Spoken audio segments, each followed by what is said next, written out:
What's good, everybody? Corbino here, and we got ourselves a comic book review. We're reviewing Here's Negan. It is Negan's backstory. They have delved into it a little bit in the TV show. Talked about it a little bit in the main comic book universe, series. There we go. But yeah, this is his full background, or origin, backstory, whatever. Can't speak today.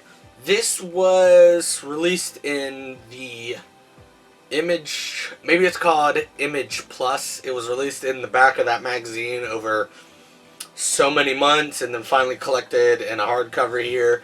I read this, I don't know, a while ago. I got it, I don't know if I got it for a gift or what, but I got that book a while ago, read it a while ago, just reread it. Now I'm rereading it. And still, it is fun. It's nice to get to know Negan a little bit. But I'm gonna be real. It's kind of, I don't know, for an extended story, it's kind of boring-ish. It's still good. But, like, with The Walking Dead, even the graphic novels, some issues there will be, like, barely any talking, it seems like. But overall, once you read it in a graphic novel format, it's got a lot of talking. But this, there's like almost no talking or dialogue, anything, which also is understandable because Negan's alone for like the first chunk of it. But also Negan does still talk a lot, if that makes any sense. So let's start at the beginning here.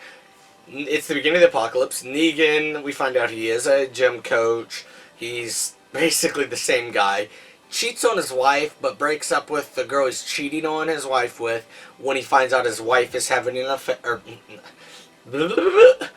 Breaks up with the girl he's having an affair with when he finds out his wife has cancer, and his wife dies. His wife's name is Lucille, obviously, and she dies the day the apocalypse. Well, close to the day the apocalypse started. He's been staying in her hospital room the whole time, so he's not even sure what's going on out there. She turns, he can't bear to do anything to it, leaves the room and runs into this little, I don't know, I'd say a teenager. Teenager explains what's going on. He kills Lucille for Negan, and Negan and him hit the road, and 2 seconds after hitting the road, the boy dies. And then Negan meets some new people. They die. Meets new people. They die. Meets new people. They die. They die. They die. Everyone keeps dying on Negan. Finally, this one girl gets bit and was like, I didn't even notice I got bit. And he's like, then fuck you, just go die. Go die, that's all you guys do, just die on me, hurry up. And I'm like, damn, I kind of feel bad for you, but also you don't gotta go at that girl like that. So he's on the road alone again for a while, and next thing you know, my boy Dwight appears. Dwight is the guy with the messed up face that works for Negan and then betrays him. Dwight's face is perfectly fine right now, because obviously he hasn't met Negan yet.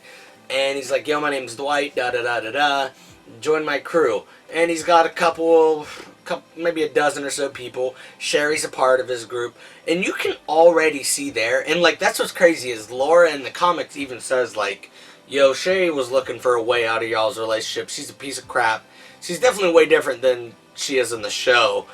But, yeah, in this, you even see even more that Sherry is really a piece of crap. She's got the hots for Negan right away. They're staying in a motel, and Negan's like, I always loved staying in hotels.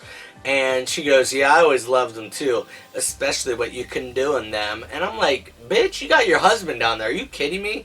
So really, she had no problem going to Negan. Like, yeah, fuck that bitch. But yeah, so we got Negan's now with Dwight's crew, and they meet another crew. And they're like, yo, y'all can join up, more the merrier. What is the saying? Survival in numbers? What is it? I can't think of what it is. Either way. And then we find out these guys rape the girls in their group, and he's like, yo, that don't fly. Like, come on, man. It's a new world. We do it ever. And Negan murders this guy. And everyone's like, oh my god, whoa, whoa. Negan's like, yo, I know that was too far, but like, I get it. It is a new world, but we're not animals. We're not raping people. We're not doing this shit. So you're either with me or you're against me, and everyone's like, okay, yeah, I guess I can stand with you. And he's like, all right, cool. And he gives a whole long speech, and he's like, here's Negan. And I'm like, oh, that's kind of cool. But yeah, overall it is a good story. This is, I don't know, probably a little smaller than a regular graphic novel. I'm not real sure. But it was very short. But it got the point across. And what really sucks is, we get a little bit in depth of Michonne's backstory, Tyrese's backstory. We get a little, not backstory, but a little bit of in-between story for Morgan. Full backstory of Negan. But, like, there's so many characters I would love to get more backstories to. Like, way more. I'd love to see a miniseries of the beginning of the apocalypse for the Alexandrians, and the Hilltop, and all of them. And see Jesus' backstory. See Dwight's story up until when he meets Negan. All sorts of other characters. I'd love to see their stories, just like they did there. And like with the Governor, he's got a whole book series dedicated to his origin. So it does suck that a lot of the characters we don't get full origins, but either way, I'm happy with the origins we got. And I am a little nervous that we really won't get any more origins, because all the origins were published before the series ended, and now it's over, so who knows if we'll get any more origin stories.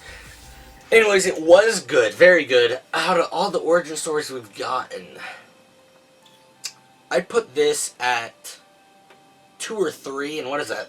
5 origins of characters, like side stories. I'd put this at 2 or 3. I'd have to reread them, check them out. But yeah, 2 or 3 for this one. I do like it because I didn't realize this, but Tara, a character who is a savior in the comics and turns over a new leaf when she's working with John and the Saviors as better people, she's in this. I didn't realize that. And also, I think John, the current leader at the end of the comics of the Sanctuary, I think he's in this too. There's a point where they yell, John and Tara, and you can only really make out Tara, so I'm like, I don't know if that's John or not. And then later, a couple pages later, you see a guy who looks like John, but he doesn't have the messed up eye yet. So I don't know if that is John or not. If anybody knows, let me know down below, please. I'd love to know if John and Tara were there that are doing, because I was thinking that's kind of weird that, like, no one else but Dwight and Sherry are here, but turns out there are more people. And also, I don't feel like doing the research, but I'm not sure when Tara in the comics was introduced. I assume sometime after Negan was introduced, and Negan was introduced, I first started reading in the 10th grade, so Negan was probably introduced 2012-ish, maybe, around there. And so I'm assuming Tara may have been introduced by then. So the Tara in the TV show, was she named after her? I don't know if that's how it is or not. Because the Tara in the TV show definitely came after Negan was introduced in the comics. But I'm not sure about the Tara in the comics. Because, there's characters like that are basically the same character but also not. You know what I mean? Like Bob from Season 4 and a little bit of Season 5. He's a character that lives in Woodbury in the comics, but, like, nothing similar, And then there's Lily from Woodbury, or the governor's girlfriend in the show. Nothing alike, but they're still the same character, you know what I mean? So, like, if you guys know if the Taras are supposed to be the same Taras, please let me know. I'd love to know, just to know.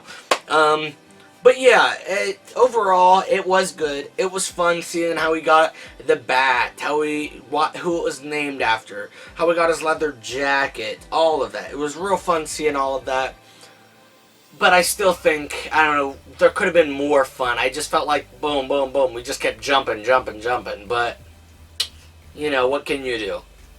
I still recommend it for any Walking Dead fan, for any Negan fan. Highly recommend it. It is a great story.